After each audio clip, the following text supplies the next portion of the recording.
We're looking at the state of governance in Botswana. To join me discuss this very important topic is Honorable Dumelang Saleshando, leader of the opposition in Botswana and vice president of the opposition there. Honorable, I hope you can hear me now. Now you are nice and clear. Very well. Let's begin off with the trip that you undertook to this country, Zambia. Now, we do know for a fact that you did accompany Dr. Masisi to attend the inauguration of President of the Republic of Zambia, His Excellency Hakainde Hichilema. Now, there's controversy that erupted after you're coming into Zambia to whether the invitation was sent to you by Dr. Masisi or perhaps it was sent to you by President Hakainde Hichilema. What is the correct position, Honorable?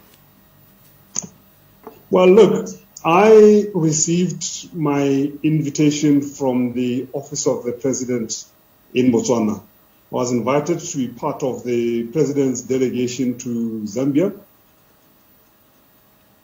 for the inauguration of the new president, and I gladly accepted the invitation. For me, it really didn't matter whether the incoming government in Zambia had also made a request that I be part of the delegation.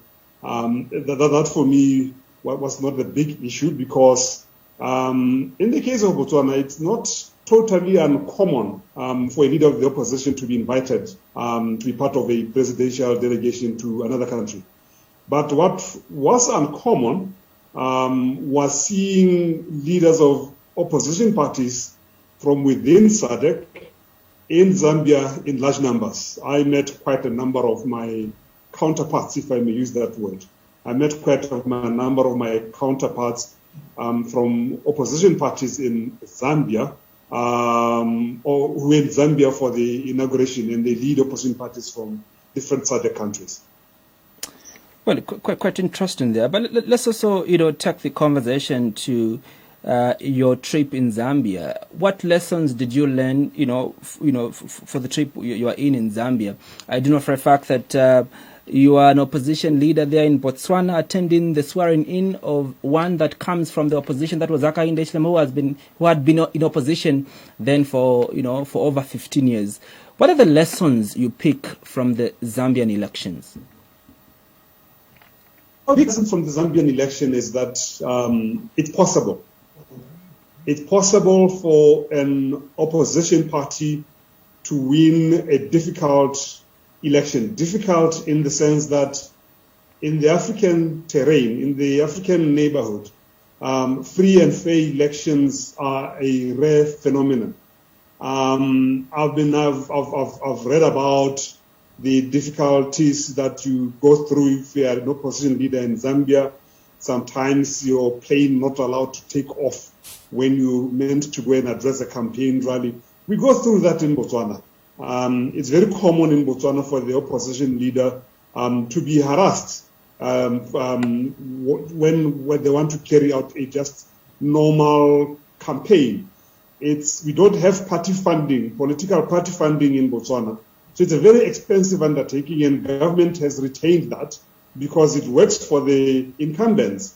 The ruling party uses the might of incumbency, which involves state resources. The president and the vice president campaigns with presidential jets and as well as military planes all over the country. They dominate the official newspaper, the Daily News, which has the highest circulation in the country and goes for free. They dominate Radio Botswana, which has the widest coverage. They dominate Botswana Television, which also has the widest coverage. So it's their message that want to reach the voter and not from the opposition side. But the message coming out of Zambia is even with all these hurdles, even with the desire sitting down, tamper with the process, basically to rig elections, you can win. And I think that's great motivation for other opposition leaders within our region. Let's begin. Let's talk about the fact that I was looking at some of the papers in your country today, and the president seems to be very under siege. You are mounting pressure, you as the opposition, and you've promised and threatened to move a motion of no confidence on President Masisi. Why? Well, look, firstly, I think when you talk about Botswana, I know a lot of the time we get a lot of positive accolades, and a lot of it is there's historical context to it. Okay, Botswana chose multi-party democracy in the mid-60s when other countries, such as your own country, Zambia, were not necessarily too keen to pursue multi-party democracy. Botswana was surrounded by minority regimes, South African apartheid to the south, and then to the west we had Namibia, the two longest borders that we have. So with our commitment to multi-party democracy, we were the good boys in the region. Because of the darkness in our neighborhood, our little flickering light was overplayed and termed the shining example of Africa. But the truth is, we have a very weak democracy, and a sitting head of state can easily take advantage of the weaknesses that we have in our democracy.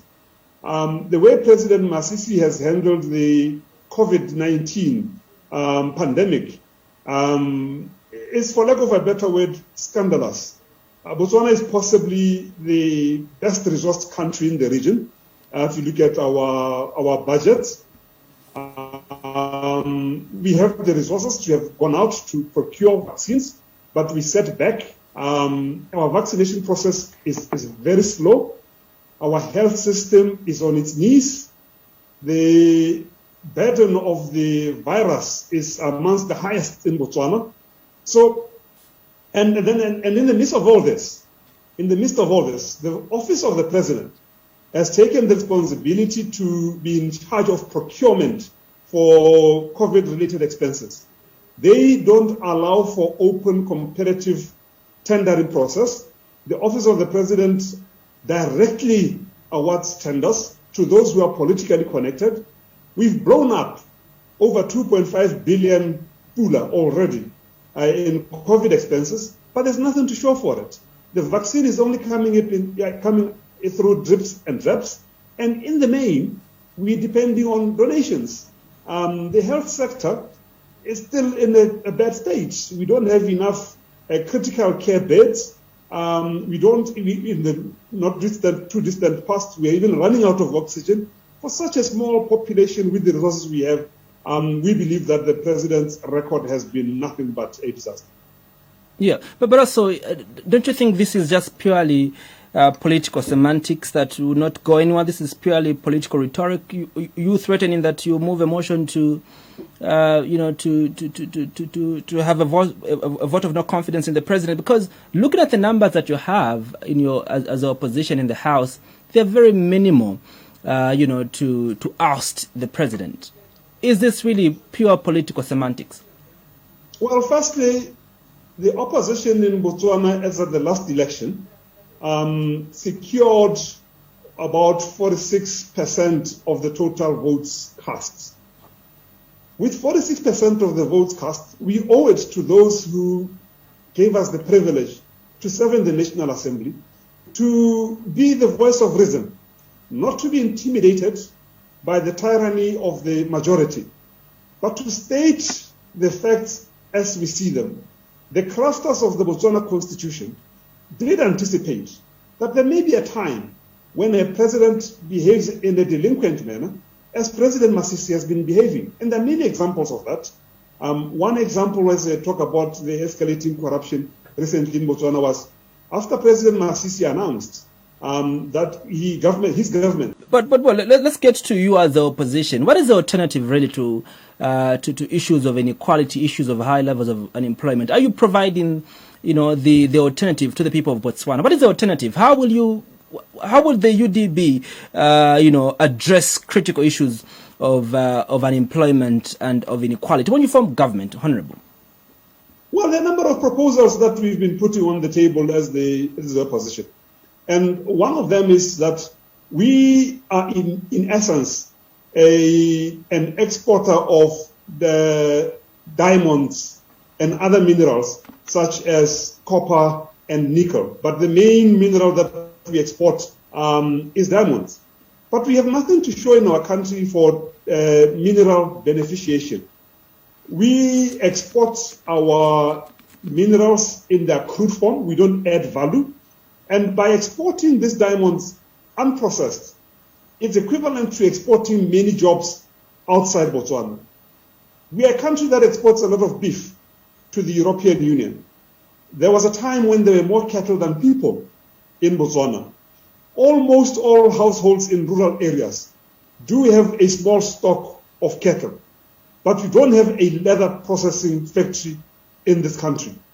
We export the leather unprocessed, and with it, we are exporting jobs at the same time. So really, it's a question of pursuing a strategy of industrialization. If we were to pursue the strategy of industrialization, if we were to add value to the copper that we mine, we would create many jobs in this country.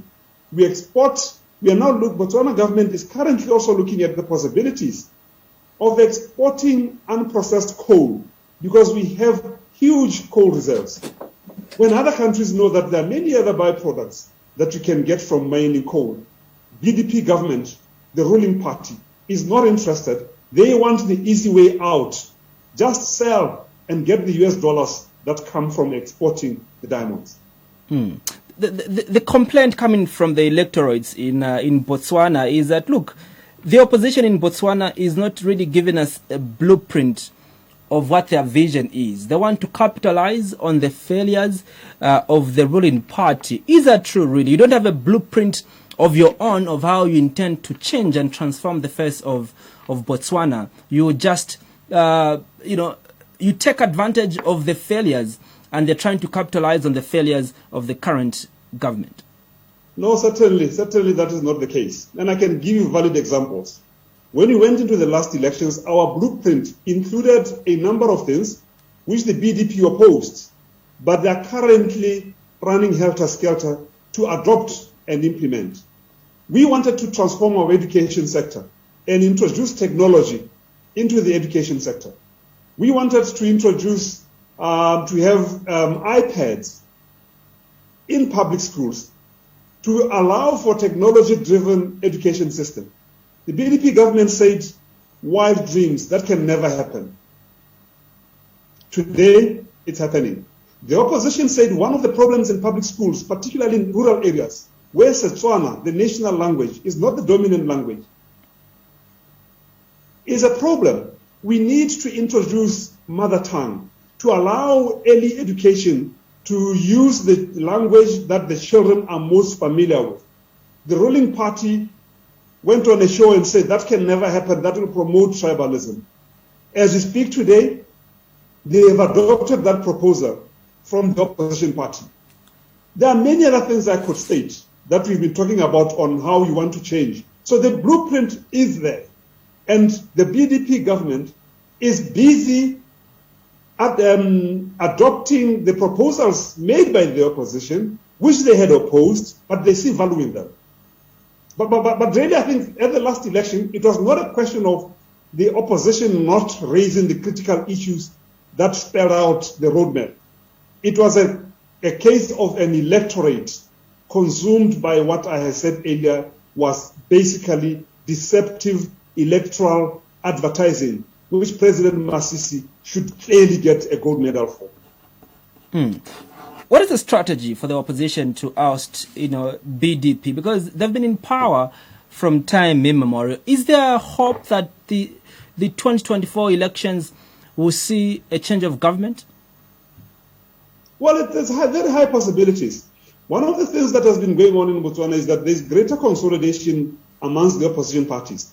In the past, the drop in popularity of the BDP, the drop in the percentage of the electoral votes cast, did not really result in their loss of seats in the National Assembly because of vote splitting, the votes being split amongst too many opposition parties. I represent a formation that is in essence a conglomeration of 3 different political parties that contest jointly under an umbrella formation. And other opposition parties that are worth talking to with regard to the 2024 elections have shown interest in moving closer to the umbrella for democratic change. It's early days in the talks, but we believe that if we are able to overcome the phenomenon of vote splitting, it puts us in a very good position to challenge effectively for power. The other thing is the lack of resources for the opposition. I think we've seen in the recent past that social media has enhanced our reach to the voter. We no longer have an undue advantage accruing to the ruling party just because they control the national television, they control the national television station. We are able now to reach many more people than we were able to reach in the past. So this, for the opposition, is what is needed. And lastly, but really, if you're going to be honest, and if you've learned a lesson from the Zambian election, we did see in Zambia that over 10 political parties participated, and there was not much consolidation of different political parties coming together. The UPND, with a few of its alliances, still managed to beat the biggest political party, by then the PF, but also many other political parties that participated. Honorable, really, is it about the consolidation of these small political parties that are there in Botswana, or perhaps it's about putting your foot down and being a strong opposition that speaks to the needs of the people, as opposed to probably what you're telling us, that, look, there's need to consolidate all these political parties so that we are strong as the opposition? Don't you think if really there was an alternative in Botswana, the umbrella for change, if really the umbrella for change was a real alternative, you'd have taken over office when you had elections in 2019? Well, look, actually, the full name is the Umbrella for Democratic Change. Of course. That is the official opposition in the country. And I'll just say to you that the Umbrella for Democratic Change is actually an alliance of 3 different political parties. There are other players in the opposition who command significant support. It may not be at the level of the Umbrella for Democratic Change, but that is just one of the many steps that we will need to take. One of the key things, like I was saying, was that we do need to mobilize resources. If we are going to effectively counter any prospects of electoral rigging, we will need a well-resourced campaign than we have had in the past. And yes, we need to get our message. Once we've got those resources, we need to get our message out to the voters to avoid a situation where in some areas, in some far-flung rural areas, we still have voters going to elections with minimum interaction with the structures of the main opposition party. So we do need to build that well-oiled machine. And I do think we have the base to mount a campaign for 2024 that can result in a change of government in Botswana. Looking at the papers in Botswana, there's still the political tension has already started increasing. Don't you think you need to tense down a little bit, Honorable, to allow the president to, effectively conduct his mandate to the people of Botswana? I think the people of Botswana and all political parties have given the president sufficient space to deliver on his mandate. Remember, he came into office in 2018 when then President Khama stepped down. Of course. So he has, and then there was election in 2019. So he's had a solid 3 years in office. And none of the pledges he made has come to pass. There cannot be any Botswana who can say it's because he has not been given the space to implement, to roll out his plan. We are now seeing corruption escalating. Keeping quiet would make us an accomplice. The opposition would become an accomplice in condoning the looting of public resources. Our diamonds are running out. It's not diamonds forever. It's now that we need investments that are for the long term, that will create employment, that will reduce the levels of inequality, that will deliver a better and more trustable health system. And that is not happening currently. And that is why is that we believe is the right time to resort to a remedy granted by the Constitution. When the president is failing on his job, you don't keep quiet. we present a motion of no confidence in the National Assembly. Well, what is the way forward, really? Even as we close the program, I do know for a fact we're supposed to close the program now, but what is the way forward for, for the state of the opposition in Botswana, but also moving forward, speaking to the people of Botswana, what steps should they take now? I think the people of Botswana now know, as they have seen in Zambia, that political parties are not chieftainship or kingdoms. Political parties come and go. The ruling party does not have any divine ordination for it to stay in power.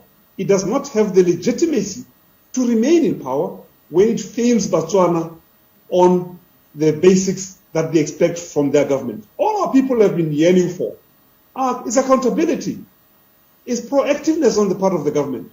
Procure the vaccines, stop the looting. That's all they're asking for. And I think the people of Botswana, because now Parliament is being broadcast virtually, now they can see the parliamentary debate. Now they know that the opposition does not only criticize in Botswana.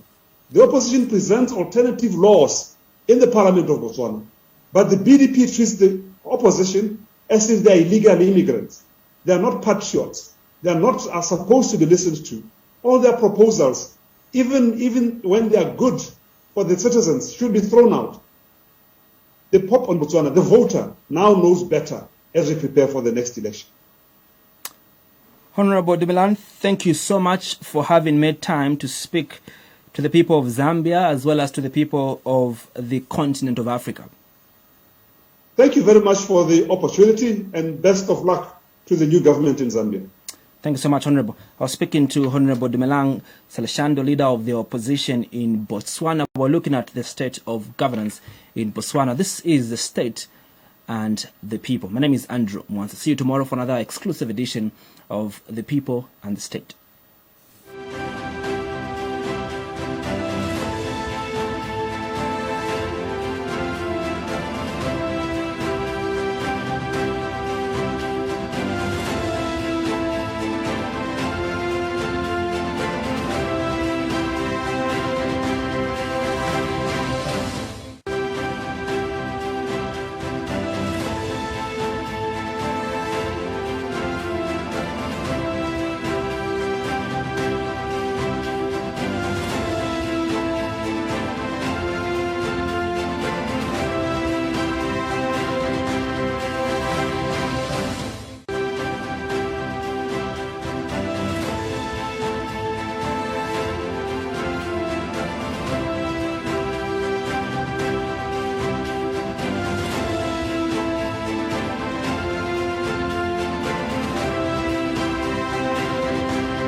Television reinvented.